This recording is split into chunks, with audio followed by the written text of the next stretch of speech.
Hi everyone, this is Rinsi from Groww Malayalam channel.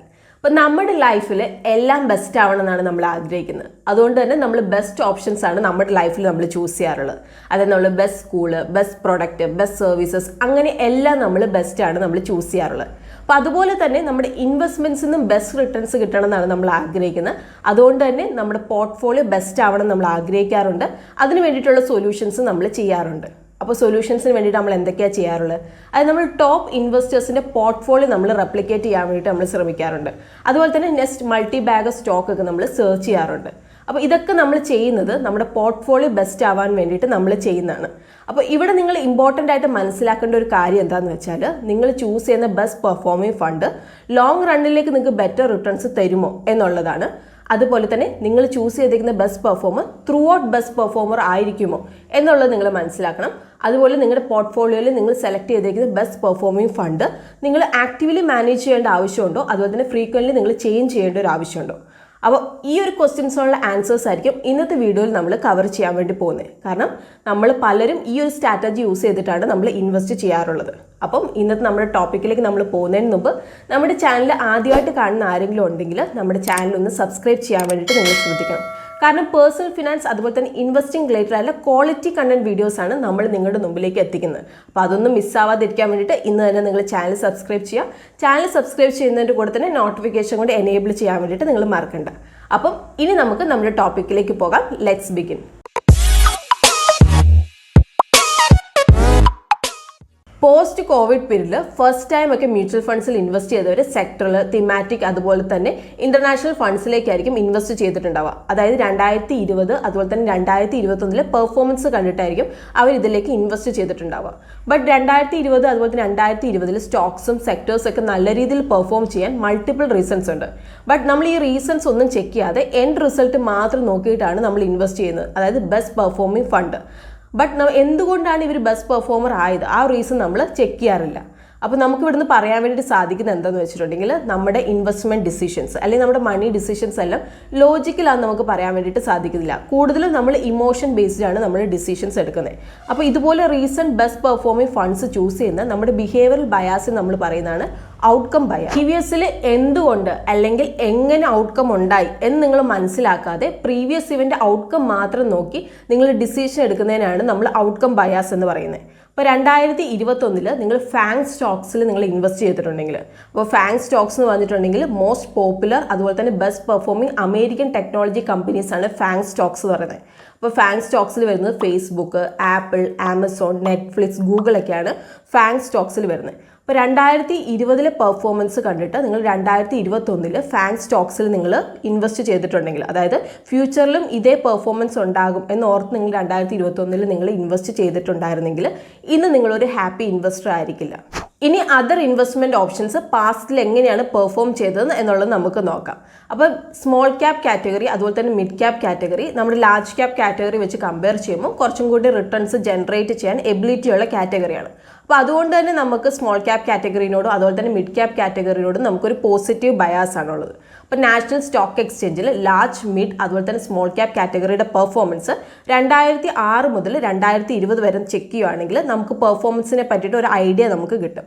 അപ്പോൾ ഇതിൽ നമ്മൾ നോക്കുകയാണെങ്കിൽ 6 വർഷം നമ്പർ 1 പൊസിഷനുള്ളത് ലാർജ് ക്യാപ് കാറ്റഗറി ആണുള്ളത്, 5 വർഷം നമ്പർ 1 പൊസിഷനുള്ളത് നമ്മുടെ സ്മോൾ ക്യാപ് കാറ്റഗറിയാണ്, അപ്പോൾ 4 വർഷം നമ്പർ 1 പൊസിഷനുള്ളത് നമ്മുടെ മിഡ് ക്യാപ് കാറ്റഗറിയാണ്.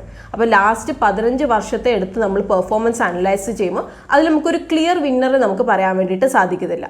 അതുപോലെ തന്നെ ഇവിടെ ഒരു ഇൻട്രസ്റ്റിംഗ് ഫാക്ട് എന്താണെന്ന് വെച്ചാൽ, ഈ കൊല്ലത്തെ ബെസ്റ്റ് പെർഫോമിംഗ് ഫണ്ട് അല്ലെങ്കിൽ best performing category mostly next ഇയറിൽ ഡിപ്പിലായിരിക്കും ഉണ്ടാവുന്നത്. ഇപ്പോൾ 2009 നോക്കുകയാണെങ്കിൽ ബെസ്റ്റ് പെർഫോമിംഗ് കാറ്റഗറി വന്നിരിക്കുന്നത് സ്മോൾ ക്യാപ് കാറ്റഗറിയാണ്. ബട്ട് 2010 11 നോക്കുകയാണെങ്കിൽ സ്മോൾ ക്യാപ് കാറ്റഗറി ഡിപ്പിലാണുള്ളത്. ഇനി സെക്ടേഴ്സിൻ്റെ പെർഫോമൻസ് എങ്ങനെയാണ് പാസ്റ്റിൽ വന്നിരിക്കുന്നത് എന്നുള്ളത് നമുക്ക് നോക്കാം. അപ്പോൾ 2006 മുതൽ 2020 വരെയുള്ള പെർഫോമൻസ് ആണ് നമ്മൾ നോക്കുന്നത്. അപ്പോൾ ഈ ഒരു വർഷത്തെ പെർഫോമൻസ് നമുക്ക് നോക്കുമ്പോൾ മനസ്സിലാക്കാൻ വേണ്ടി സാധിക്കുന്നുണ്ട്. അതായത് ഇയർലി ബേസിൽ പെർഫോമൻസ് ചേഞ്ച് ആയിക്കൊണ്ടിരിക്കുന്നത് കാണാൻ വേണ്ടി സാധിക്കുന്നുണ്ട്. അതായത് ഈ വർഷത്തെ best performing sector almost next ഇയറിൽ ബോട്ടം ലെവലിലാണ് ലെവലിലാണ് നമുക്ക് കാണാൻ വേണ്ടിയിട്ട് സാധിക്കുന്നത്. അപ്പോൾ നമുക്ക് മെറ്റൽ സെക്ടറിനെ പറ്റിയിട്ട് നോക്കാം. അപ്പോൾ മെറ്റൽ സെക്ടറിൽ നിങ്ങൾ നോക്കുകയാണെങ്കിൽ 2007 നോക്കുകയാണെങ്കിൽ ഇത് ടോപ്പ് 3ലാണ് നിങ്ങൾക്ക് കാണാൻ വേണ്ടി സാധിക്കുന്നത്. ബട്ട് 2008 നിങ്ങൾ നോക്കുകയാണെങ്കിൽ അത് ബോട്ടം 3ലാണ് നിങ്ങൾക്ക് കാണാൻ വേണ്ടിയിട്ട് സാധിക്കുന്നത്. ഇനി 2014-15 നിങ്ങൾ നോക്കുകയാണെങ്കിൽ നിങ്ങൾക്ക് കാണാൻ വേണ്ടി സാധിക്കും വേഴ്സ്റ്റ് പെർഫോമിംഗ് സെക്ടറാണ് വരുന്നത്. ഇനി 2016 നിങ്ങൾക്ക് നോക്കുകയാണെങ്കിൽ ബെസ്റ്റ് പെർഫോമിംഗ് സെക്ടർ ആയിട്ടാണ് നിങ്ങൾക്ക് കാണാൻ വേണ്ടിയിട്ട് സാധിക്കുന്നത്. അപ്പോൾ ഇതാണ് എല്ലാ സെക്ടറിലും ഇതേ സെയിം കേസാണ് വരുന്നത്. അപ്പോൾ ഈ വർഷത്തെ ഒരു ബെസ്റ്റ് പെർഫോമിംഗ് സെക്ടർ നെക്സ്റ്റ് ഇയറിൽ അത് ഓൾമോസ്റ്റ് ബോട്ടം ലെവലിലായിരിക്കും ഉണ്ടാകുന്നത്. അപ്പോൾ ഇതുപോലെ ബെസ്റ്റ് പെർഫോമിംഗ് സെക്ടേഴ്സ് അല്ലെങ്കിൽ സ്റ്റോക്കൊക്കെ സെലക്ട് ചെയ്ത് പോർട്ട്ഫോളിയോ സെറ്റ് ചെയ്തിട്ടുള്ളവർക്ക് അറിയുന്നുണ്ടാവും. അതായത് നിങ്ങളുടെ റിട്ടേൺസ്, അതായത് നിങ്ങളുടെ പോർട്ട്ഫോളിയോ റിട്ടേൺസ് ആയിട്ട് നിങ്ങളിപ്പോൾ ഹാപ്പി ആയിരിക്കത്തില്ല. ഇനി നമുക്ക് മ്യൂച്വൽ ഫണ്ട് സ്കീംസ് നമുക്ക് നോക്കാം. അപ്പോൾ നമ്മൾ ഇതുവരെ പറഞ്ഞ കാര്യങ്ങളുടെ ഒരു എക്സംഷൻ ആണോ മ്യൂച്വൽ ഫണ്ട്സ് എന്നുള്ളത് നമുക്ക് നോക്കാം. അപ്പോൾ ഇതിന് വേണ്ടിയിട്ട് നമ്മൾ ചൂസ് ചെയ്തേക്കുന്നത് ലാർജ് ക്യാപ് കാറ്റഗറിയാണ്. അപ്പോൾ ഇക്വിറ്റി ഇൻവെസ്റ്റ്മെന്റ് ആയതുകൊണ്ട് തന്നെ നമ്മൾ ലോങ് ഡ്യൂറേഷൻ ആണ് നമ്മൾ സെലക്ട് ചെയ്യുന്നത്. അപ്പോൾ ഒരു 10 years പെർഫോമൻസ് അനാലിസിസ് ആണ് നമ്മൾ ചെക്ക് ചെയ്യാൻ വേണ്ടി പോകുന്നത്. അപ്പോൾ നമ്മുടെ ഇൻവെസ്റ്റ്മെന്റ് ജേർണി നമ്മൾ സ്റ്റാർട്ട് ചെയ്യുന്നത് 2012ലാണ്. നമ്മൾ പെർഫോമൻസ് അനാലിസിസ് നമ്മൾ ചെക്ക് ചെയ്യാൻ വേണ്ടി പോകുന്നത് 2021ലാണ്. അപ്പോൾ നമ്മുടെ ഇൻവെസ്റ്റ്മെന്റ് ചെയ്യുന്ന രീതി ഇങ്ങനെയാണ്. അതായത് 2012 നമ്മൾ ഇൻവെസ്റ്റ്മെന്റ് ജേർണി നമ്മൾ സ്റ്റാർട്ട് ചെയ്തു. അപ്പോൾ നമ്മൾ 2012 3 ബെസ്റ്റ് പെർഫോമിംഗ് ഫണ്ട്, അതായത് ലാസ്റ്റ് ഇയറിൽ 3 ബെസ്റ്റ് പെർഫോമിംഗ് ഫണ്ട്സിലേക്ക് 100 രൂപ വെച്ചിട്ട് നമ്മൾ ഇൻവെസ്റ്റ് ചെയ്യുകയാണ്. എന്നിട്ട് 2013 അത് റെഡീം ചെയ്ത് ലാസ്റ്റ് ഇയറിൽ, അത് 2012 3 ബെസ്റ്റ് പെർഫോമിംഗ് ഫണ്ട്സിലേക്ക് നമ്മൾ ഇൻവെസ്റ്റ് ചെയ്യുകയാണ്. അതായത് എല്ലാ വർഷവും റെഡീം ചെയ്തിട്ട് ലാസ്റ്റ് ഇയറിൽ 3 ബെസ്റ്റ് പെർഫോമിംഗ് ഫണ്ട്സിലേക്ക് നമ്മൾ ഇൻവെസ്റ്റ്മെന്റ് ചെയ്യുകയാണ്. അപ്പോൾ 2012 2011 3 ബെസ്റ്റ് പെർഫോമിംഗ് ഫണ്ട്സ് നമ്മൾ ചൂസ് ചെയ്തു. അപ്പോൾ നമ്മൾ ചൂസ് ചെയ്ത 3 ഫണ്ട്സ് ഇതൊക്കെയാണ്: Canara Robeco blue chip equity fund, അതുപോലെ തന്നെ ICICI prudential blue chip fund, PNB Paribas large cap fund. അപ്പോൾ ഈ ഒരു 3 ഫണ്ട്സിലേക്കാണ് നമ്മൾ ഇൻവെസ്റ്റ്മെന്റ് സ്റ്റാർട്ട് ചെയ്യുന്നത്. ഇനി 2013 നമ്മൾ ഇത് റെഡീം ചെയ്ത് 2012 3 ബെസ്റ്റ് പെർഫോമിംഗ് ഫണ്ട്സ് നമ്മൾ ചൂസ് ചെയ്യാണ്. അപ്പോൾ 2012 3 ബെസ്റ്റ് പെർഫോമിംഗ് ഫണ്ട്സ് വരുന്നത് Sundaram large cap fund, Nippon India large cap fund, അതുപോലെ തന്നെ SBI blue chip equity fund. അപ്പോൾ ഈ ഒരു 3 ഫണ്ടിലേക്ക് 100 രൂപ വെച്ച് നമ്മൾ ഇൻവെസ്റ്റ്മെന്റ് ചെയ്യാണ്. അപ്പോൾ ഈ ഒരു പ്രോസസ്സ് ടിൽ 2021 വരെ നമ്മൾ കണ്ടിന്യൂ ചെയ്യാണ്. അപ്പോൾ ഇതുപോലെ നമ്മൾ ഇൻവെസ്റ്റ്മെന്റ് ചെയ്തിരുന്നെങ്കിൽ 10 വർഷം നമ്മൾ ഇൻവെസ്റ്റ്മെന്റ് ചെയ്തിട്ടുണ്ടെങ്കിൽ നമ്മുടെ 100 രൂപ 2021 എൻഡിൽ വരുമ്പോൾ അത് 469 രൂപയായിട്ട് ഇൻക്രീസ് ചെയ്തിട്ടുണ്ടാവും. അപ്പോൾ പോർട്ട്ഫോളിയോ CAGR വരുന്നത് 16.72%. അപ്പോൾ 16.72% എന്ന് വെച്ചാൽ അറൗണ്ട് ഒരു 17% ലാർജ് ക്യാപ് കാറ്റഗറിയിൽ നമുക്ക് റിട്ടേൺസ് ജനറേറ്റ് ചെയ്യാൻ സാധിച്ചിട്ടുണ്ടെങ്കിൽ ആസ് എ ഇൻവെസ്റ്റർ നിങ്ങൾ ഹാപ്പി തന്നെയായിരിക്കും. ഇനി അടുത്തൊരു സിനാരിയോ നമുക്ക് നോക്കാം. അപ്പോൾ അടുത്ത സിനാരിയോയിൽ നമ്മൾ ചെയ്യാൻ വേണ്ടി പോകുന്നത് നമ്മൾ ഇതുപോലെ 3 ഫണ്ട്സ് നമ്മൾ ചൂസ് ചെയ്യാണ്. അതായത് ഗുഡ് പെർഫോമിംഗ് ആയിട്ടുള്ള 3 ഫണ്ട്സ് നമ്മൾ ചൂസ് ചെയ്യാണ്. എന്നിട്ട് ചൂസ് ചെയ്ത ഈ 3 ഫണ്ട്സ് ത്രൂ ഔട്ട് നമ്മുടെ ഇൻവെസ്റ്റ്മെന്റ് ജേർണിൽ ഈ ഒരു ഫണ്ടിലേക്ക് തന്നെ നമ്മൾ ഇൻവെസ്റ്റ് ചെയ്യാണ്. അപ്പോൾ 2012 നമ്മുടെ ഇൻവെസ്റ്റ്മെന്റ് ജേർണി നമ്മൾ സ്റ്റാർട്ട് ചെയ്യുകയാണ്. അപ്പോൾ നമ്മൾ ചൂസ് ചെയ്തേക്കുന്ന 3 ഫണ്ട് വരുന്നത് ആക്സിസ് ബ്ലൂ ചിപ്പ് ഫണ്ട്, സുന്ദരം ലാർജ് ക്യാപ് ഫണ്ട്, അതുപോലെ തന്നെ മിറായി ലാർജ് ക്യാപ് ഫണ്ട്. അപ്പോൾ 2012 ഈ ഒരു 3 ഫണ്ടിലേക്ക് 100 രൂപ നമ്മൾ ഇൻവെസ്റ്റ് ചെയ്യുകയാണ്. അപ്പോൾ ഇങ്ങനെ നമ്മൾ ഇൻവെസ്റ്റ് ചെയ്തിട്ടുണ്ടായിരുന്നെങ്കിൽ 2021 എൻഡ് ആകുമ്പോൾ ഈ ഒരു 100 രൂപ 590 രൂപയായിട്ട് ഇൻക്രീസ് ചെയ്തേക്കുന്നത് നിങ്ങൾക്ക് കാണാൻ വേണ്ടി സാധിക്കും. അപ്പോൾ പോർട്ട്ഫോളിയോ CAGR വരുന്നത് 19.42% ലാസ്റ്റ് 10 ഇയേഴ്സിൽ.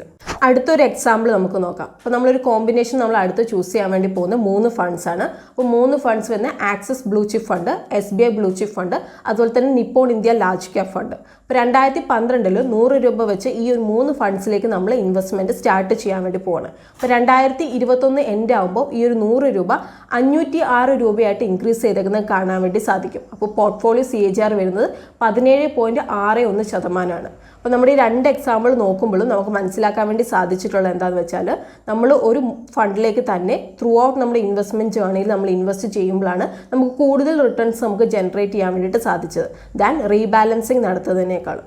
അപ്പോൾ നമ്മുടെ മ്യൂച്വൽ ഫണ്ട്സിലേക്ക് നമ്മൾ നോക്കുമ്പോഴും നമ്മുടെ സ്റ്റോക്സ് അതുപോലെ തന്നെ നമ്മുടെ സെക്ടേഴ്സ് പോലെ തന്നെയാണ്. അതായത് ഈ വർഷത്തെ ബെസ്റ്റ് പെർഫോമർ ഓൾമോസ്റ്റ് നെക്സ്റ്റ് ഇയറിൽ അത് ബോട്ടം ലെവലിലാണ് നമുക്ക് കാണാൻ വേണ്ടിയിട്ട് സാധിക്കുന്നത്. അതുകൊണ്ട് തന്നെ നമ്മൾ റീബാലൻസിങ് നടത്തി നമ്മൾ ഇൻവെസ്റ്റ് ചെയ്യുമ്പോൾ നമുക്ക് നല്ല റിട്ടേൺസ് കിട്ടാനുള്ള പോസിബിലിറ്റി ഇല്ല. അതായത് ഈ വർഷം ലാസ്റ്റ് ഇയറിലെ ബെസ്റ്റ് പെർഫോമിംഗ് ഫണ്ട്സിലേക്ക് നമ്മൾ ഇൻവെസ്റ്റ് ചെയ്യുമ്പോൾ കറണ്ട് ഇയറിൽ നമുക്ക് നല്ല റിട്ടേൺസ് കിട്ടാനുള്ള പോസിബിലിറ്റി നമുക്ക് അവിടെ വരുന്നില്ല. കാരണം നമ്മൾ ഫ്യൂച്ചർ നമ്മളവിടെ പ്രെഡിക്റ്റ് ചെയ്യുന്നത് ലാസ്റ്റ് ഇയർ പെർഫോമൻസ് നോക്കിയിട്ടാണ്. അപ്പോൾ നമ്മളിങ്ങനെ റീബാലൻസിങ് നടത്തി നമ്മൾ മ്യൂച്വൽ ഫണ്ട്സിൽ നമ്മൾ ഇൻവെസ്റ്റ് ചെയ്യുമ്പോൾ നമുക്കിവിടെ ക്യാപിറ്റൽ ഗെയിൻ ടാക്സ് അതുപോലെ തന്നെ ട്രാൻസാക്ഷൻ കോസ്റ്റിന് ഇമ്പാക്റ്റ് വരും. അത് നമ്മുടെ പോർട്ട്ഫോളിയോ റിട്ടേൺസ് കുറയ്ക്കാൻ കാരണമാക്കും. ഇവിടെ നമ്മൾ മനസ്സിലാക്കേണ്ട എന്താണെന്ന് വെച്ചാൽ ആക്റ്റീവ് ഫണ്ട്സിലേക്കൊക്കെ നമ്മൾ ഇൻവെസ്റ്റ് ചെയ്യുമ്പോൾ നമ്മുടെ മാർക്കറ്റ് ഔട്ട് പെർഫോം ചെയ്യുമ്പോൾ നമുക്ക് അതിന് കാറ്റഗറി ആവറേജിനേക്കാളും ബെറ്റർ റിട്ടേൺസ് നൽകുന്നു എന്നുള്ളതാണ്. അതുപോലെ തന്നെ നമ്മൾ ചില സ്റ്റോക്സ് അതുപോലെ തന്നെ സെക്ടേഴ്സിലേക്കൊക്കെ ഓവർ വെയ്റ്റ് അല്ലെങ്കിൽ അണ്ടർ വെയ്റ്റ് ചെയ്തുകൊണ്ടാണ് നമ്മളിത് അച്ചീവ് ചെയ്യുന്നത്. അപ്പോൾ നമ്മൾ കോമ്പറ്റേറ്റേഴ്സിനെ വെച്ച് കമ്പയർ ചെയ്യുമ്പോൾ അവർ വേറെ ഒരു വ്യൂ ആയിരിക്കും എടുക്കുന്നത്. അതുകൊണ്ട് തന്നെ റിട്ടേൺസിലും അത് ഡിഫറൻസ് വരും. അതുപോലെ തന്നെ ചില ഇൻസ്റ്റൻസസ് ഒക്കെ ഉണ്ട്, അതായത് നല്ല വാല്യുവേഷനുള്ള സ്റ്റോക്സ് അല്ലെങ്കിൽ സെക്ടേഴ്സിലേക്കൊക്കെ ആയിരിക്കും നമ്മൾ ഇൻവെസ്റ്റ് ചെയ്തിട്ടുണ്ടാവുക, ബട്ട് അവരുടെ ഹൈപ്പ് വരാനിരിക്കുന്നതേ ഉണ്ടാവുള്ളൂ. അപ്പോൾ നിങ്ങൾ കൺസിസ്റ്റൻ്റ് ആയിട്ട് പെർഫോം ചെയ്യുന്ന ഒരു ഫണ്ട് അല്ലെങ്കിൽ സ്റ്റോക്ക് അല്ലെങ്കിൽ സെക്ടേഴ്സിലേക്കൊക്കെ നിങ്ങൾ ഇൻവെസ്റ്റ് ചെയ്യാൻ വേണ്ടിയിട്ട് ശ്രദ്ധിക്കുക, അവർ ടോപ്പ് അല്ലെങ്കിലും. ഇമ്മീഡിയറ്റ് പാസ്റ്റ് ഇയറിലെ പെർഫോമൻസിൻ്റെ ബേസിൽ നമുക്കൊരു ഫണ്ട് നമുക്ക് ചൂസ് ചെയ്യാൻ വേണ്ടി സാധിക്കത്തില്ല. അപ്പോൾ അങ്ങനെ നമ്മൾ ചൂസ് ചെയ്യുന്നതിൽ യാതൊരു സെൻസ് ഇല്ല എന്നുള്ളത് നിങ്ങൾക്ക് ഇപ്പോൾ മനസ്സിലായിട്ടുണ്ടാവും. കാരണം പെർഫോമൻസ് ഓരോ വർഷം ചേഞ്ച് ചെയ്തുകൊണ്ടിരിക്കും. അപ്പോൾ നിങ്ങളൊരു ഫണ്ട് നിങ്ങൾ സെലക്ട് ചെയ്യുമ്പോൾ പാസ്റ്റിൽ കൺസിസ്റ്റൻ്റ് ആയിട്ട് പെർഫോം ചെയ്യുന്നൊരു ഫണ്ടാണോ എന്നുള്ളത് നിങ്ങൾ ചെക്ക് ചെയ്യണം. അതുപോലെ തന്നെ റിസ്ക് റേഷ്യോസും കൂടി ചെക്ക് ചെയ്തിട്ടായിരിക്കണം നിങ്ങളൊരു ഫണ്ട് ചൂസ് ചെയ്യേണ്ടത്. അപ്പോൾ അതുപോലെ തന്നെ ഇപ്പോൾ 1-2 വർഷമായിട്ട് ഇപ്പോൾ ഫണ്ട് ബോട്ടം ലെവലിലാണുള്ളത് അല്ലെങ്കിൽ ബിലോ ആവറേജ് ലെവലിലാണ് പെർഫോമൻസ് ഉള്ളതെങ്കിൽ അത് നിങ്ങൾ റിവ്യൂ ചെയ്യാൻ വേണ്ടിയിട്ട് നിങ്ങൾ ശ്രദ്ധിക്കണം. കാരണം അത് ബൈ ആൻഡ് ഹോൾഡ് സ്ട്രാറ്റജി അവിടെ വർക്ക് ചെയ്യത്തില്ല.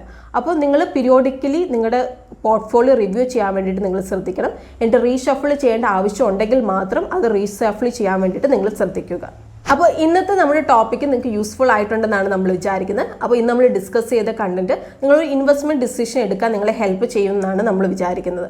അപ്പോൾ ഇന്നത്തെ വീഡിയോ നിങ്ങൾക്ക് ഇഷ്ടമായിട്ടുണ്ടെങ്കിൽ നമ്മുടെ വീഡിയോ ലൈക്ക് ചെയ്യാൻ വേണ്ടിയിട്ട് ശ്രദ്ധിക്കണം. അതുപോലെ തന്നെ ഇന്നത്തെ നമ്മുടെ വീഡിയോയുടെ ഫീഡ്ബാക്ക് നിങ്ങൾ കമൻറ്റ് ബോക്സിൽ മെൻഷൻ ചെയ്യാൻ വേണ്ടിയിട്ട് ശ്രദ്ധിക്കണം. അതുപോലെ തന്നെ ഗ്രോ യൂട്യൂബ് മലയാളം ചാനലിലൂടെ നിങ്ങൾ അറിയാൻ ആഗ്രഹിക്കുന്ന ഫിനാൻഷ്യൽ ടോപ്പിക്സ് നിങ്ങൾക്ക് മെൻഷൻ ചെയ്യാവുന്നതാണ്. അത് നമ്മൾ നിങ്ങളുടെ മുമ്പിലേക്ക് എത്തിക്കുന്നതായിരിക്കും.